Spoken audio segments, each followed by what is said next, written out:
घने जंगल में, जहां सूरज की किरणें पत्तों से झांकती थीं और हवा में जादू घुला था, रहती थी एक परी जिसका नाम था इलारा। उसका घर झरने के पास एक चमकदार क्रिस्टल गुफा थी जो मधुर धुनें गाया करती थी।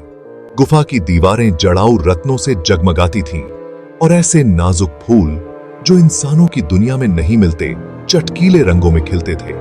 इलारा अपने झिलमिलाते पंखों और इंद्रधनुषी बालों के साथ अपने आसपास के माहौल की तरह ही खूबसूरत थी।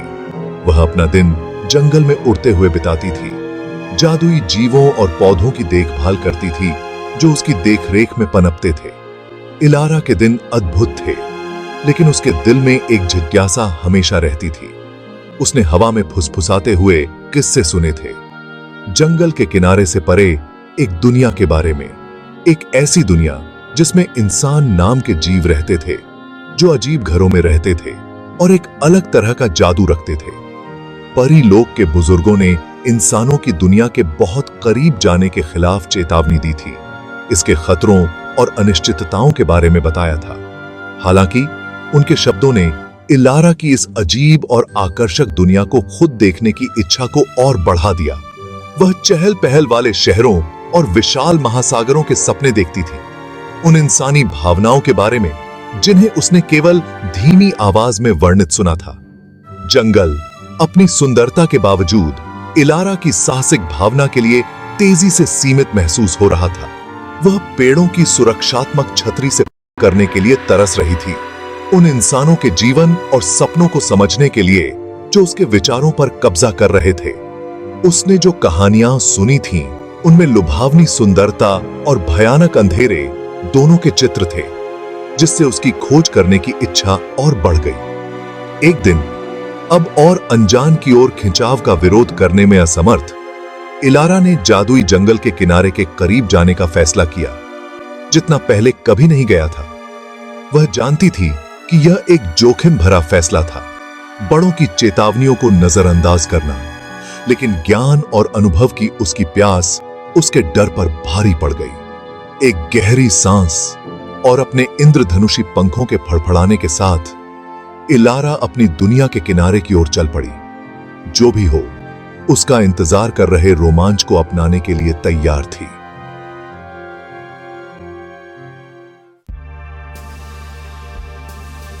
इलारा के लिए इंसानों की दुनिया एक खास आकर्षण रखती थी।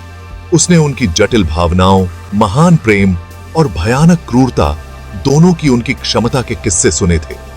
उनकी दुनिया उसकी अपनी दुनिया से इतनी अलग लगती थी। निरंतर परिवर्तन और अप्रत्याशित घटनाओं का स्थान इसने उसे आकर्षित किया, उसे मानवीय अनुभव को समझने के लिए तरस दिया। उसने उनके जीवन, उनके संघर्षों, उनके आनंद की कल्पना की और इस अज्ञात प्रजाति के साथ एक बढ़ता हुआ संबंध महसूस किया। परी बुजुर्गों ने अपने ज्ञान और अनुभव के साथ मनुष्यों के साथ बातचीत के खिलाफ चेतावनी दी। उन्होंने बहुत पहले के एक समय के बारे में बात की जब दोनों दुनियाएं एक दूसरे के करीब थीं। एक ऐसा समय जो सद्भाव और संघर्ष दोनों से चिह्नित था। उन्होंने जादुई और मानव लोकों के बीच नाजुक संतुलन बनाए रखने के महत्व पर जोर दिया, यह चेतावनी देते हुए कि बहुत अधिक संपर्क इस संतुलन को बाधित कर सकता है और अप्रत्याशित परिणामों को जन्म दे सकता है। इलारा उनकी चिंताओं को समझती थी, लेकिन उसकी जिज्ञासा बनी रही। उसने घंटों पुराने पेड़ों की ऊंची शाखाओं पर बैठकर दूर की मानव बस्तियों को देखा। अपने सुविधाजनक स्थान से वह टिमटिमाती रोशनी और इमारतों की हल्की रूपरेखा देख सकती थी, जो उस प्राकृतिक दुनिया के बिल्कुल विपरीत थी जिसे वह जानती थी। मानवीय गतिविधि की आवाजें, हालांकि दूरी से दबी हुई थीं, सिका बा मुई पी थी, उसके कानों तक पहुंचती थीं। बातचीत के अंश और औजारों की लयबद्ध आवाज। मानव दुनिया में इन झलकियों ने उसकी इसे करीब से देखने की इच्छा को और बढ़ा दिया। इलारा जानती थी कि मानव दुनिया में कदम रखना एक खतरनाक उपक्रम होगा। वह कमजोर होगी, एक ऐसी दुनिया के सामने आएगी जिसे वह नहीं समझती, लेकिन अनजान का आकर्षण, जीवन के एक बिल्कुल अलग तरीके का अनुभव करने की संभावना विरोध करने के लिए बहुत मजबूत थी। उसने एक खिंचाव महसूस किया, एक नियति जो पूरी होने की प्रतीक्षा कर रही थी, और वह जानती थी कि वह इसे पिंज आशिकीगी, इसे अनदेखा नहीं कर सकती। इलारा एक अतृप्त जिज्ञासा से प्रेरित होकर अंततः अपने मुग्ध वन की परिचित सीमाओं से आगे निकल गई। बाहर की हवा अलग महसूस हुई, जादू से कम जीवंत, लेकिन नई और दिलचस्प खुशबुओं से भरी हुई। पेड़ पतले हो गए, खुले मैदानों और लुढ़कती पहाड़ियों को रास्ता देते हुए एक ऐसा परिदृश्य जैसा उसने पहले कभी नहीं देखा था। जैसे जैसे वह मानव बस्तियों के करीब उड़ती गई, उसके दिल में उत्तेजना और घबराहट दोनों की भावना भर गई।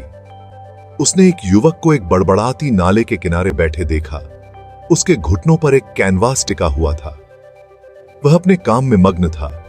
उसका माथा एकाग्रता में सिकुड़ा हुआ था, जैसे ही वह ब्रश को सतह पर ले जाता था।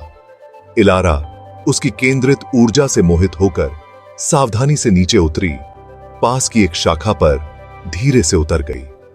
उसने उसे लंबे समय तक देखा, इस बात से मोहित होकर कि उसके हाथ ने कैनवास पर रंगों और आकृतियों को कैसे जीवंत किया। युवक, जिसका नाम आरव था, एक कलाकार था जिसे प्रकृति में सुकून और प्रेरणा मिलती थी। वह घंटों बाहर बिताता था, अपने आसपास की दुनिया की सुंदरता को अपने रंगों से कैद करता था। उसके पास एक कोमल आत्मा और प्राकृतिक दुनिया के लिए गहरा सम्मान था।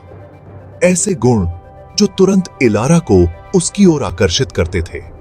उसने इस इंसान के साथ एक अकथनीय संबंध महसूस किया। उनके अलग अलग मूल के बावजूद रिश्तेदारी की भावना। जैसे जैसे आरव पेंटिंग करता रहा, इलारा ने खुद को करीब और करीब खींचा हुआ पाया। वह अपने स्थान से नीचे उतरी और उसके पास मंडराती रही, मानव आंख से अनदेखी।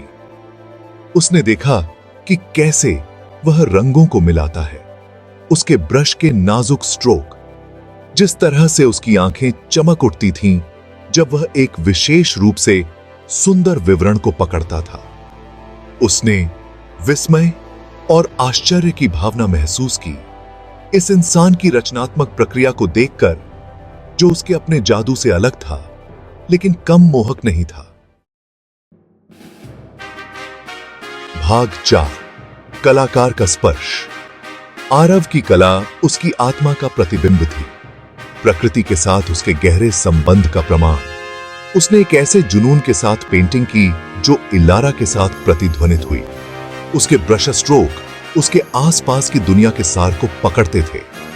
उनकी पेंटिंग केवल परिदृश्यों का चित्रण नहीं थी, वे पृथ्वी, पेड़ों, आकाश, उन सभी तत्वों के लिए उनके प्रेम की अभिव्यक्ति थे जिन्होंने मानव और जादुई दोनों क्षेत्रों को जीवन दिया। इलारा ने इस संबंध को पहचाना, प्राकृतिक दुनिया के लिए इस साझा सम्मान को, और इसने उसके साथ महसूस किए गए बंधन को मजबूत किया। जिस तरह से आरव ने रंगों का इस्तेमाल किया, लुभावने दृश्य बनाने के लिए उन्हें मूल रूप से मिलाकर इलारा को मंत्रमुग्ध कर दिया। उसने ऐसा पहले कभी नहीं देखा था। उसकी दुनिया में रंग शुद्ध, जीवंत रंगों के रूप में मौजूद थे।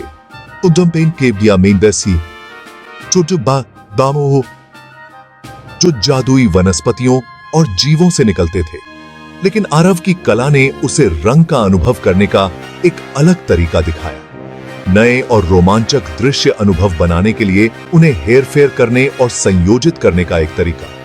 उसने खुद को उसके पैलेट की ओर आकर्षित पाया, इस बात से मोहित होकर कि वह साधारण रंग द्रव्यों को सुंदरता और भावनाओं की अभिव्यक्तियों में कैसे बदल सकता है।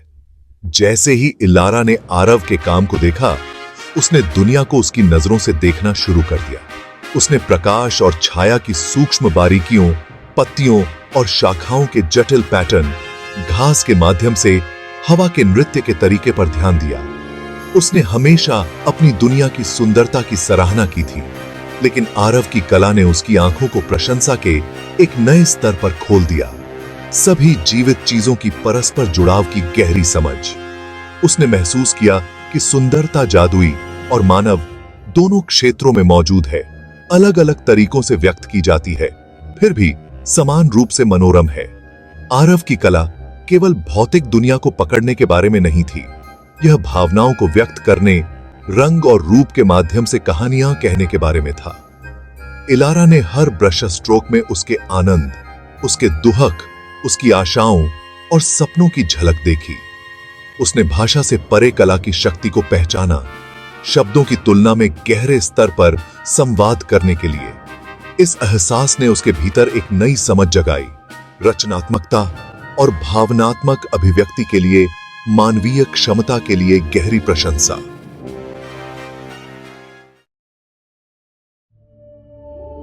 भाग 5। एक नवोदित दोस्ती। जैसे ही आरव ने अपनी कला की आपूर्ति को पैक किया, जाने की तैयारी कर रहा था, इलारा को निराशा हुई। उसने उसे देखने, उससे सीखने, इस अजीब नए संबंध को महसूस करने का आनंद लिया था। वह नहीं चाहती थी कि मुलाकात खत्म हो। अपना साहस जुटाते हुए उसने खुद को प्रकट करने का फैसला किया। एक कोमल झिलमिलाहट के साथ इलारा आरव के सामने प्रकट हुई। वह हाँफने लगा। उसकी आंखें अविश्वास से चौड़ी हो गईं, क्योंकि वह अपने सामने दिव्य प्राणी को देख रहा था। इलारा, हालांकि घबराई हुई थी, गर्मजोशी से मुस्कुराई। नमस्ते, उसने फुसफुसाते हुए कहा। उसकी आवाज छोटी घंटियों की झंकार की तरह थी। आरव अभी भी अवाक, केवल जवाब में सिर हिला सका। उसका दिमाग यह समझने के लिए संघर्ष कर रहा था कि वह क्या देख रहा है। इलारा ने समझाया कि वह कौन थी, मुग्ध वन की एक परी, जो उसकी कला और प्रकृति के साथ उसके संबंध से आकर्षित हुई थी। आरव धीरे धीरे अपनी रचना को पुनः प्राप्त करते हुए ध्यान से सुनता रहा। उसका शुरुआती झटका आकर्षण का रास्ता दे रहा था। उसने उससे उसकी दुनिया के बारे में, ईसा की पेशगी, उसके पास मौजूद जादू के बारे में सवाल पूछे, और इलारा ने धैर्यपूर्वक उत्तर दिया, अपने जीवन और अपने दायरे के अजूबों की झलक साझा की। जैसे जैसे उन्होंने बात की, उनके बीच आपसी सम्मान और समझ की भावना पनपी। उन्होंने महसूस किया कि शुरू में उनके विचार से उनके बीच बहुत कुछ समान था। प्रकृति के लिए उनका साझा प्रेम, सुंदरता के लिए उनकी प्रशंसा, उनके आसपास की दुनिया के बारे में उनकी जिज्ञासा ने एक अनोखी और असंभावित दोस्ती के लिए एक मजबूत नींव बनाई। जैसे ही सूरज ढलने लगा, परिदृश्य पर लंबी परछाई डालते हुए इलारा और आरव जानते थे कि यह उनकी कहानी की शुरुआत थी। उन्हें एक दूसरे से बहुत कुछ सीखना था, बहुत कुछ साझा करना था, और वे उन कारनामों का इंतजार कर रहे थे जो उनका इंतजार कर रहे थे।